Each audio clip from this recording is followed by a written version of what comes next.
Welcome back. Jurors are still deliberating the fate of Bill Cosby. It's day 3 and they still have not yet come to a decision on whether or not the comedian is guilty of sexually assaulting Andrea Constand back in 2004. Cosby has pleaded not guilty to 3 charges of aggravated indecent assault. Yesterday, the jury deliberated for more than 15 hours. Joining me now to discuss this is CBS News legal analyst Rikki Klieman. Rikki, it's another day and no verdict. So does this bode well for Mr. Cosby, or could this be a sign of something negative to come for him? Well, what you're looking at is a case of whether or not this jury can believe Andrea Constand beyond a reasonable doubt. And if they believed her beyond a reasonable doubt immediately, that is on day 1 during the 4 hours of deliberation, they could have come back with a guilty verdict. So now we're in more than 20 hours of deliberation. So I'm sure that that gives the Cosby team a lot of thought that perhaps either that it might be an acquittal, or much more likely, as this continues to go on, that it might be a hung jury. Remember, we have no idea. Are they 6 and 6? Are they 9 and 3?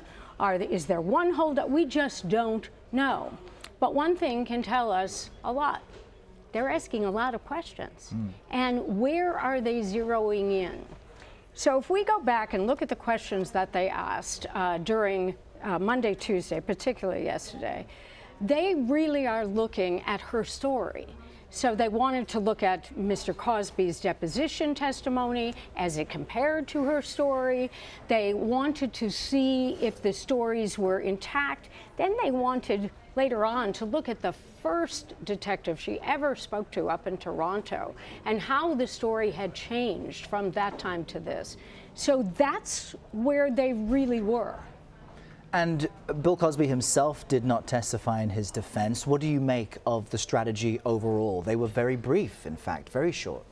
I don't see any way that Mr. Cosby could have testified. He really had the opportunity then at any given moment during cross-examination by the prosecution to open the door to all of those accusers, or many of them, to come into court in what we call prior bad acts. Those accusers had all been excluded except for one. The judge only allowed one. The other reason for him not to testify is that this is a case that has substantial issues for appeal if in fact he is convicted. And I really mean substantial. So if he got up on the witness stand and started talking about everything under the sun, many of those issues might go out the window. It really was not a good idea for him to testify. The fact that the government only produced evidence over a week, and then the defense says, hey, I'm not going to dignify this case with a response. The only witness I'm putting on, says the defense lawyer, is a witness who testified for the prosecution. And I'm going to call him back as a prosecution witness, now staying in for the defense. And why?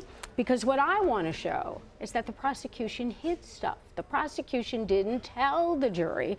And what they wanted the jury to know is that Andrea Constand had, in fact, seen Mr. Cosby at the Foxwoods Casino, that this was a relationship, according to the defense, that was a love affair.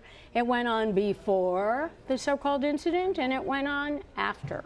So that was the defense strategy. Whether or not it works, we'll know at the ultimate end if the jury comes to a decision.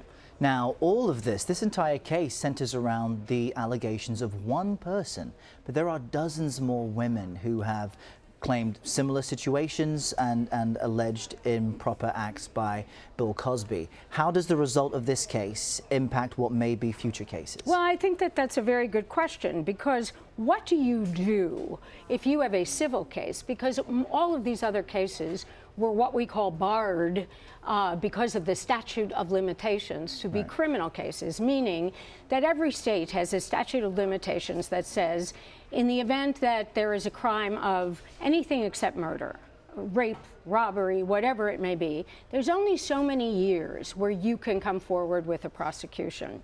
So much of these allegations, they were time barred. So there are civil cases.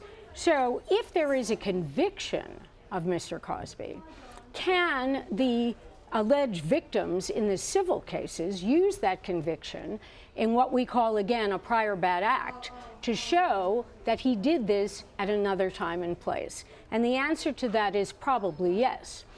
On the other hand, if he is acquitted, what happens in those civil cases? Well, the civil cases can go forward.